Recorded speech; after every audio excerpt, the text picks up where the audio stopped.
Welcome to the Global Hospitality Collective podcast, where real talk meets the art of hosting. I'm Jodie Odlin, creator of the Hospitable Host book series and founder of the Global Hospitality Collective.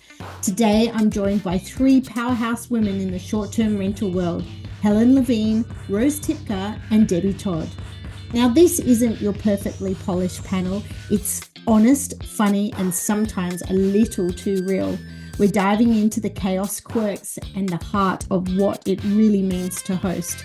So if you're here for behind-the-scenes stories, hard-earned lessons, and a few outrageous guest moments along the way, grab your coffee or something stronger and let's get into it.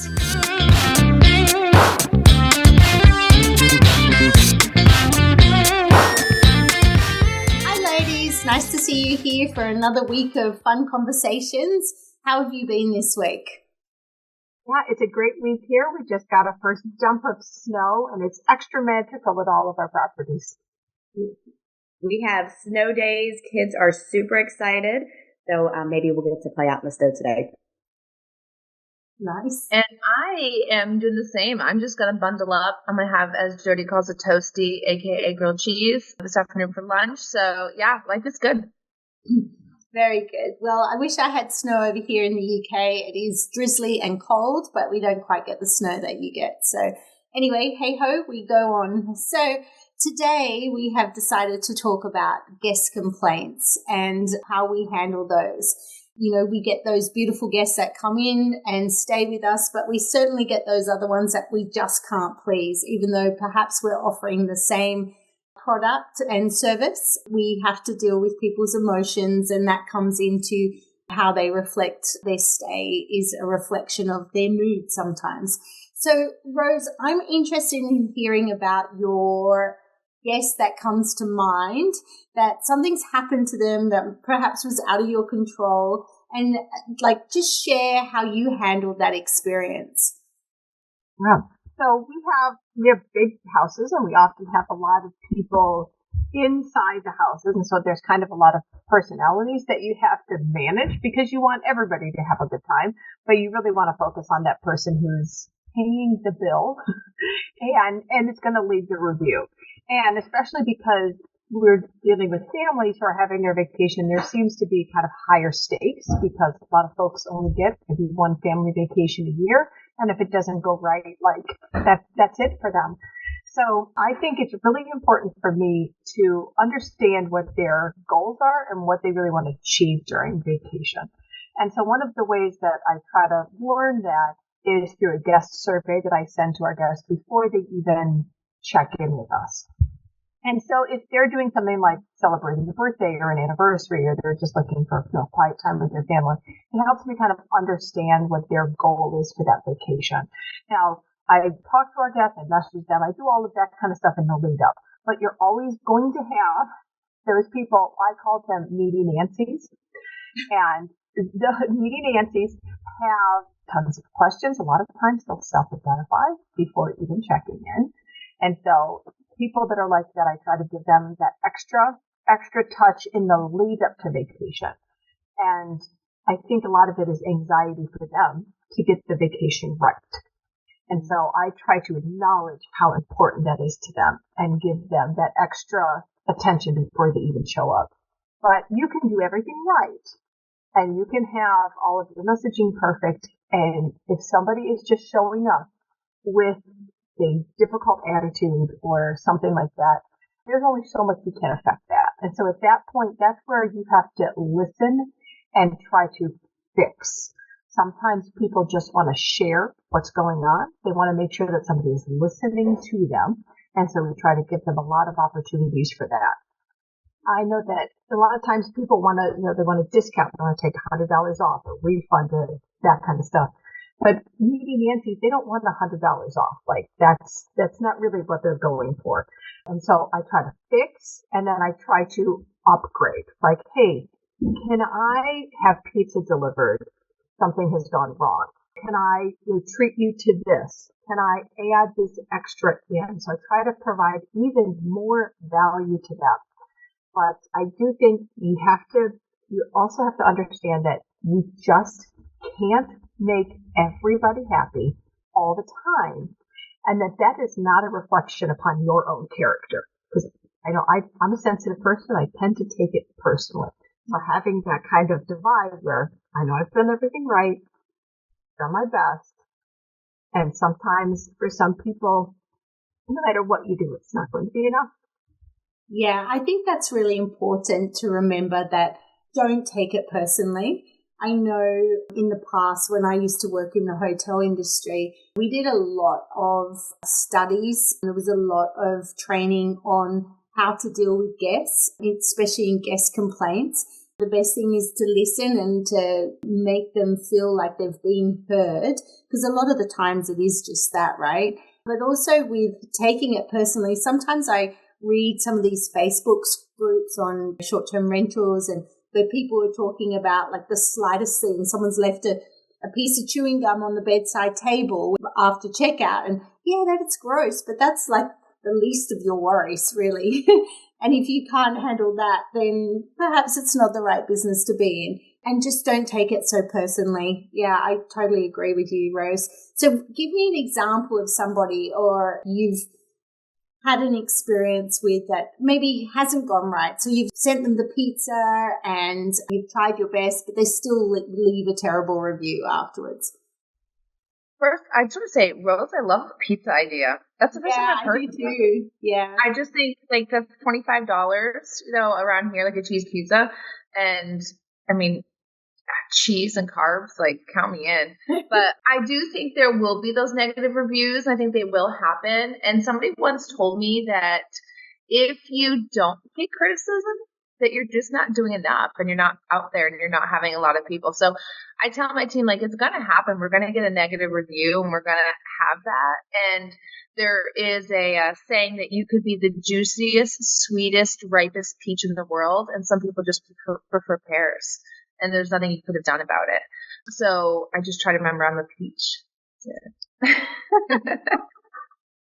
Well, and I'm the same way. I take everything to heart because I want it to be perfect. And I want, we do our best. But I think, Rose, I love to your point, the communication up front.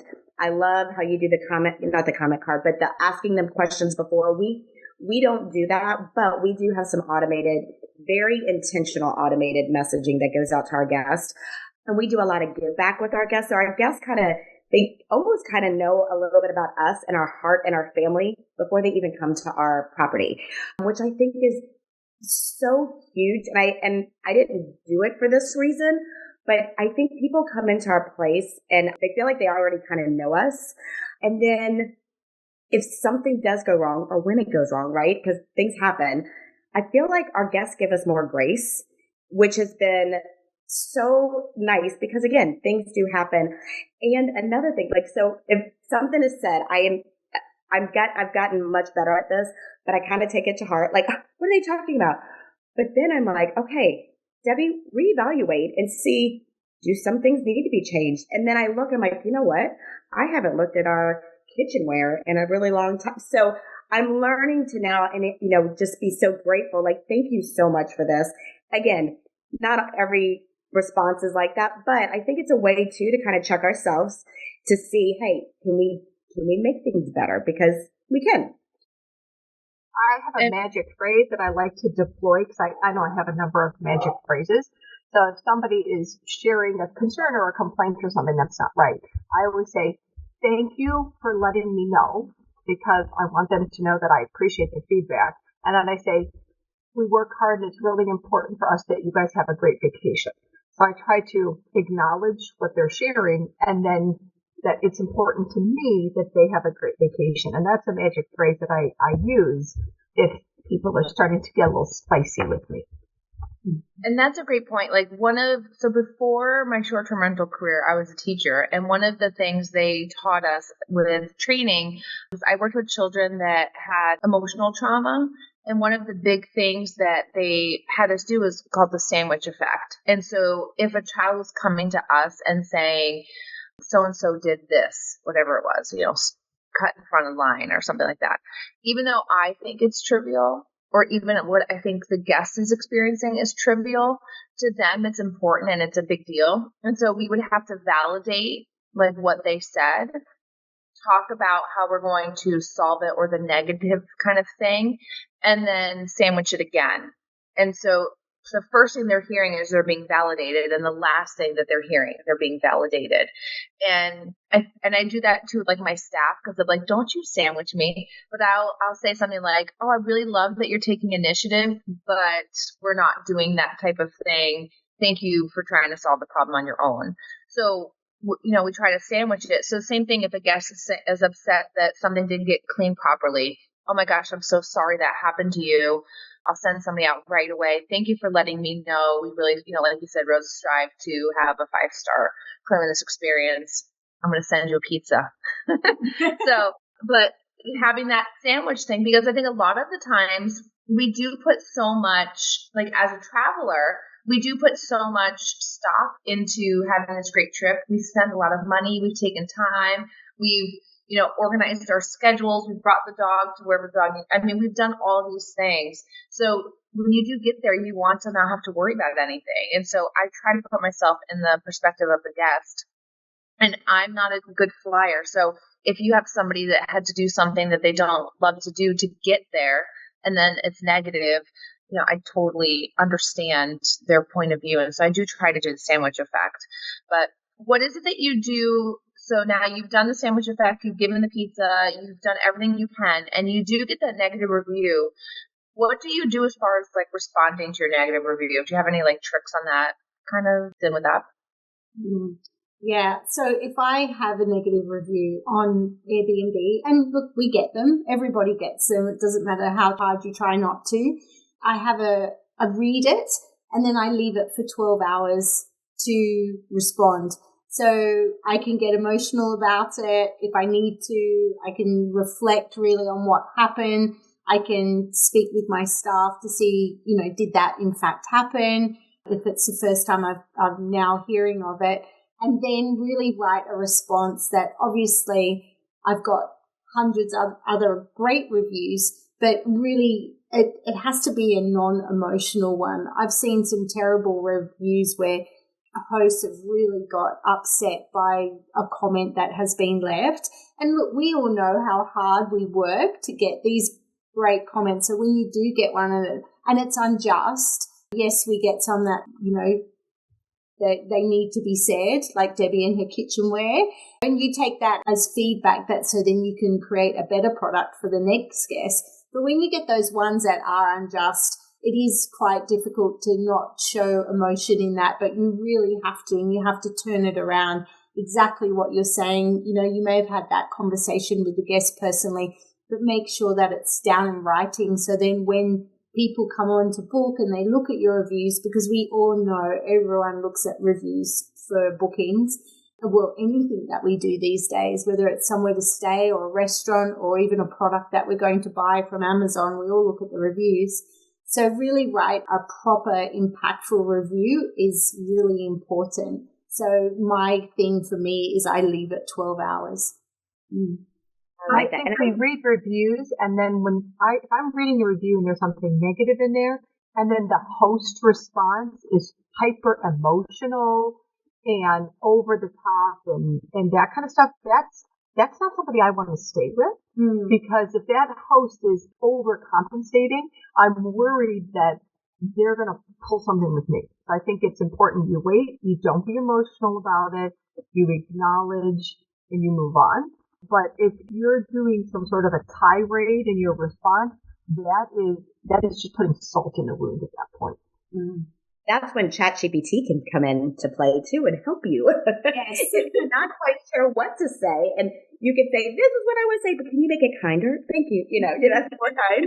And I think another thing is educating our guests what these reviews mean. I think back in the day, I'm like, oh, I don't really give 5-star reviews because nothing's ever perfect. Well, that's crap, because we don't live in a perfect life. We're not perfect.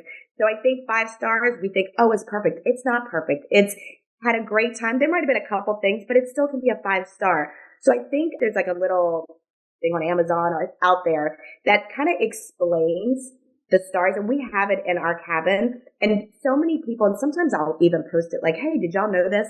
The amount of comments I get on people, they're like, That is so helpful. I didn't realize that a 4-star could bring you down. And just I think educating them that we're not perfect, but we hope you had a wonderful stay. And they're like, I did, 5-star. Otherwise they would have thought, oh, I'll do a 4 just because, I don't know, the toilet paper was.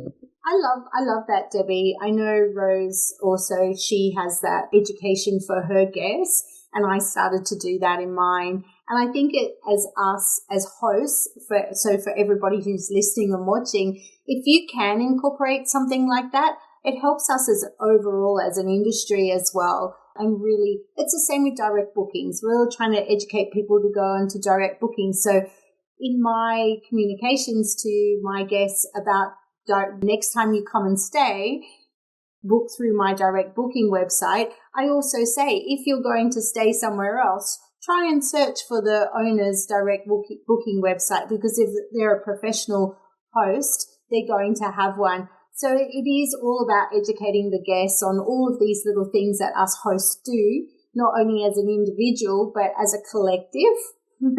That's a word again, that we can then elevate the industry for everybody. And if we set the expectations before the guests even arrive about this starring system, for instance, on Airbnb, because we know if we get one off, like that stays with us for a very long time. And it may just be because, like, I've had a 4-star review because I didn't have an ocean view, but I'm in the countryside. I never put on my listing that I had an ocean view. Like, I'm in the country. I don't know where the guests thought they were coming to, but they obviously didn't know their geography. And I got a 4-star review, and Airbnb would not take that off because the guests had stayed and they had left it their review. So it's, again, like we said, setting up the expectations and educating those guests. Yeah. I have a question for y'all. So I love communication. I over communicate. That's just who I am. And my husband is totally opposite. He's like, the fewer words, the better. But with guests, I like to over communicate because I don't know if I would like to know what I'm coming into. And we just had a situation that a guest checked out. We had a couple things that needed to be repaired, but we had guests checking in right away. We didn't have time to repair them. They were still usable, but they weren't to my expectation. And so I reached out to the guest and said, hey, we were just informed of, A, B, and C. They're still usable. I just wanted to let you know. Please let me know if you have any questions or whatnot. My husband's like, why are you like bringing it to their attention? Because I'm like, because when they get there, I want them to know we know about it. So don't worry about it. We don't think you've done it. And it's that expectation. But then am I stressing them out more by communicating that up front? What are your thoughts? No, I personally would let them know. So, like, for instance, I've got a property at the moment, the guest checked out yesterday, and I've got a drippy tap. Now, it's not pouring, it's a little bit drippy, and I haven't got my tools with me to fix this myself, and I can't get a plumber in until tomorrow. So I have set the expectation, just so you know, I am aware that the tap is dripping. We'll have the plumber in tomorrow. I wasn't able to get someone in today because, that may be a guest complaint, but it kind of diffuses that. So I personally think it's okay to let them know because, again, you're setting that expectation for when they arrive. There's a rip in the carpet, one of the cushions is missing, just things like that. Depending on if it's going to affect their stay or not, I'd let them know.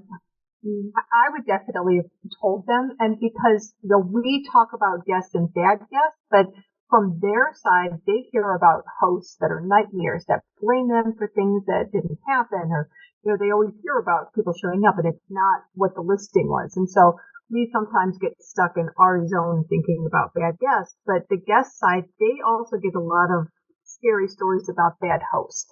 And so just acknowledging, like, just so you know, this is not ideal and we're aware of it and taking care of it. I don't want you to worry. I think that that's an important thing because they've all heard horror stories of hosts flying off the handle and blaming guests for damage that they didn't cause. Yeah, that's so true, Rose. Thank you for bringing that to everyone's attention because I think we do miss out. I know personally, I only read, see, and hear all the things that the guests do rather than what us hosts do. And in fact, a lot of the times, I was just having this conversation this morning, I would stay at a hotel because I have heard all these terrible stories, some stories about other hosts. So yeah, it's really great that you brought that up. It's a great point.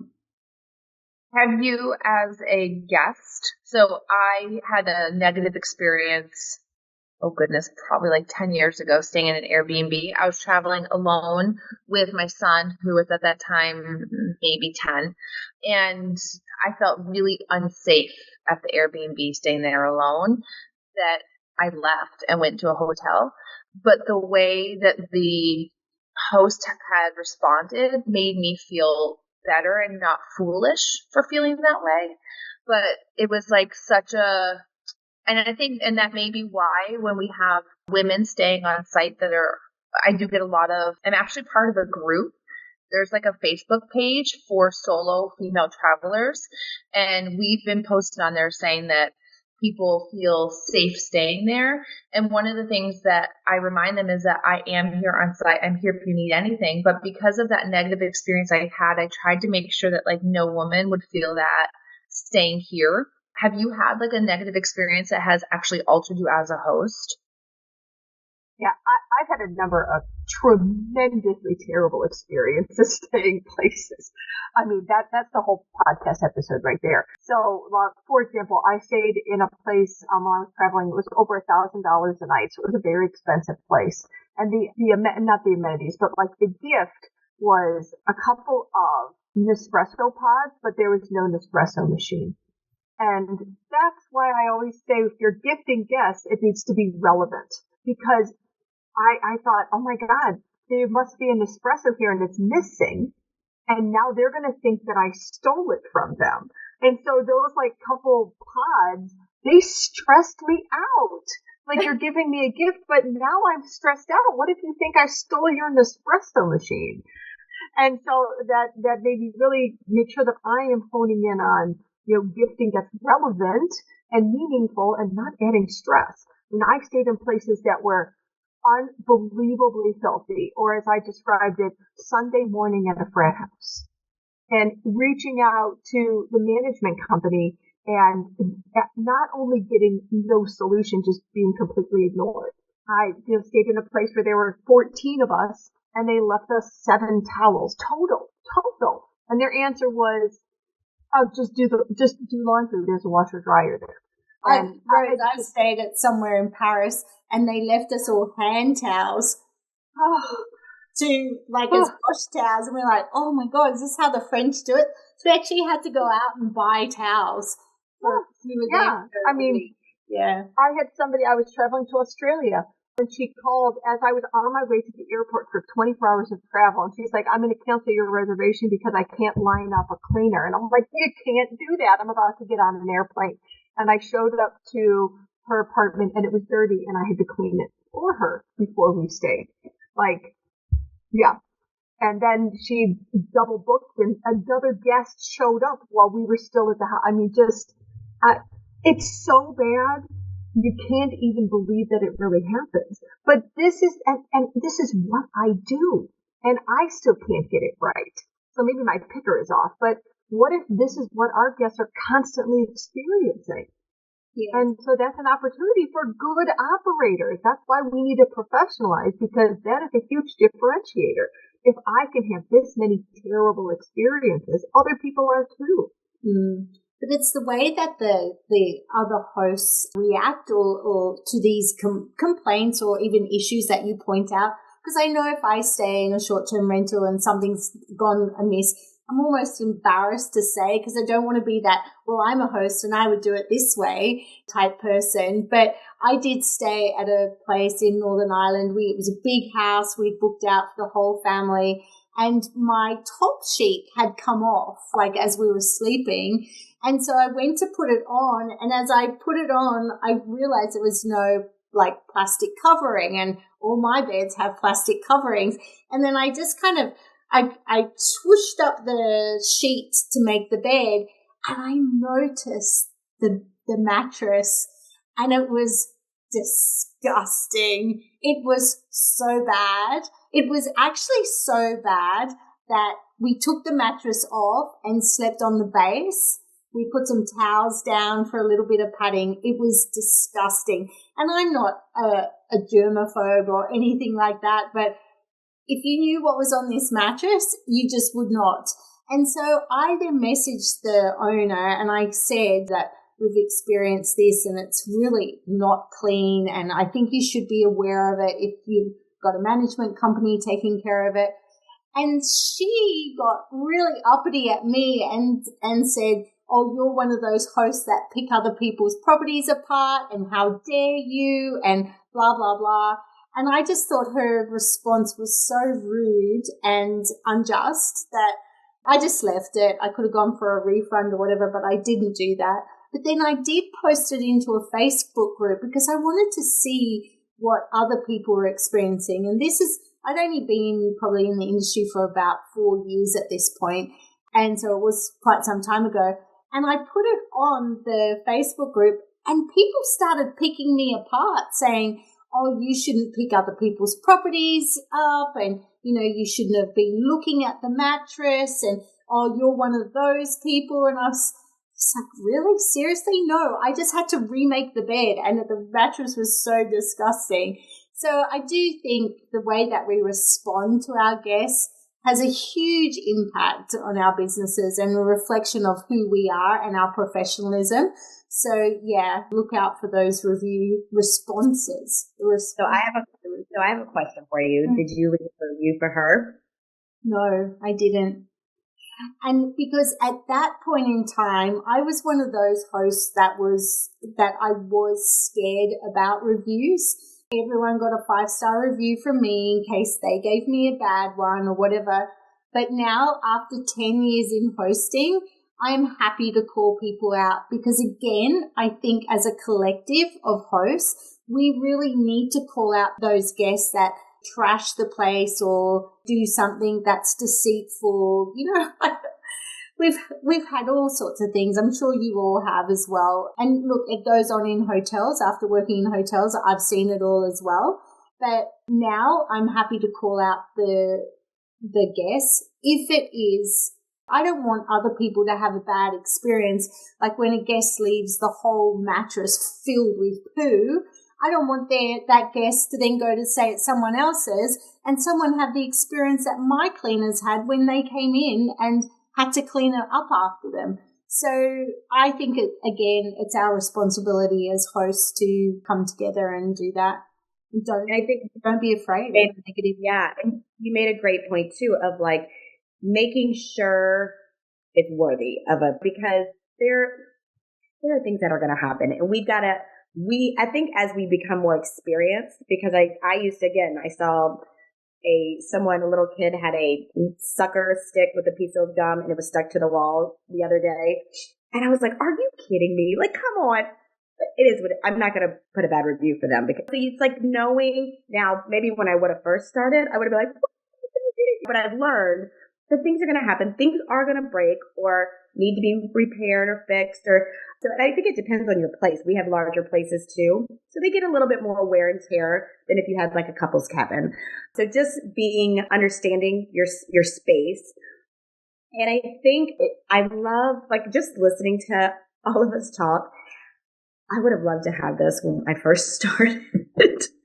Oh my goodness, y'all. Like I'm listening and I'm like, do I say this out loud for people to hear? But we used to not do like pillow protectors and mattress covers. I'm saying it. It didn't last very long, but a guest said, hey, and I'm like, of course we should have this. But it didn't, I think I was thinking of so many things. I had never done this before. I was thinking of so many things that did not cross my mind. And when she said it, I was like, oh my goodness, thank you. I was on Amazon buying it. So realize there are a lot of things to think about. So hopefully you're getting good information and those things that need to go maybe on the top, like that needs to probably go on the top of the list. But these are, I think, such great conversations to just make you aware of what to look for. Mm. Well, even when we travel, things can go wrong. Oh, yeah. When we travel, things can go wrong. Like when my kids stayed at Debbie's place, my son put his foot through Debbie's wall. So I made him get up at 6 a.m. and go to the hardware store and fixed it, and you didn't even know where it happened. Do you know now where that is? Did you ever? I did. I told her, I was like, don't tell me. Let me go see if I can. And I was like all through the house. I'm like, I think it might be there. No, I think it might be there. And I was like, tell me. It was not where I thought it was. It was not. Although I will say that spot had been repaired multiple times, so we were probably not the first ones to stick a foot through the wall there. But it happened. It does happen. And so we have to be unflappable as hosts. Like, we have to be professional. We can't let these things get to us. And we have to have that, not emotional response. And if people are being emotional, that's when you turn into a gray rock. Because if people are hyped up on their emotions and then you give them too much pizzazz and razzle dazzle back, that just hypes them up. And so if somebody is really going at it, that's when you gray rock them. I actually think, and again, going back to my hotel days, I used to love it. I used to find it quite a challenge when guests would come up to the front desk and, I want to see the manager on duty. So I'd come over and have a chat to them, and you can just by your language, just by listening, and you're teachers, so you understand this too, you can really turn somebody around. Like, you can really then have them crawling out of your hand, or in the palm of your hand is the term, if you just listen and let them be heard rather than just blocking it off and then repeating back what they've said. My shower's not hot enough. Well, I'm sorry, your shower's not hot enough, and sure that's causing inconvenience. We'll get somebody out straight away. So try and see it as a challenge, and looking at those reviews. Like, I do use ChatGPT as well, Debbie, to every Sunday I get there and I write all my reviews and I write my responses to the reviews as well. But then use that as a way that you can then better your business and look at it as feedback rather than criticism. And then you can change your utensils. You can get mattress protectors on, whatever it may be that you or your cleaners have missed, people who are checking your properties. Like, mistakes happen. So it's a great way to be able to better ourselves and our businesses, I feel. So we end every episode with a word of the week, something that has to reflect on what we are talking about, the topic, or what's going on in our business life or things like that. Does anybody want to start with their word of the week? I'll go. Mine's going to be grace. I always want people to give me grace when things happen, but also to give your guests grace. Love that. Mine would be listening. I talked about it in this episode, and I do think it's just really important. A lot of people don't stop and listen to others, and I think that, I feel it's just such an important thing that is missed in day-to-day experience as well. So I'm going to put listen out there. Mine is pizza. Because I learned something new. I try to learn something new every day. And so all problems can be solved with pizza. Thank you, Rose. I think that might be true. I think mine is going to be positive regard. And that idea is just coming from a place where you believe in the good in people and that you believe that they're coming from a good place, and not to get caught up in cynicism or anything like that, but just treating people with positive regard. Like that. So thanks, ladies, for some great tips on how you handle complaints. And it is a part of any industry that's dealing with people. We have to learn how to stop and listen and deal with those complaints. But to become professionals in our industry, I think it's really important. So have a great week, and we'll see you all next time. Bye.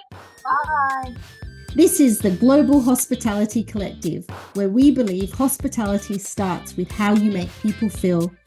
If you felt connected with today's conversation, please subscribe and leave a review. It helps us reach more hosts around the world.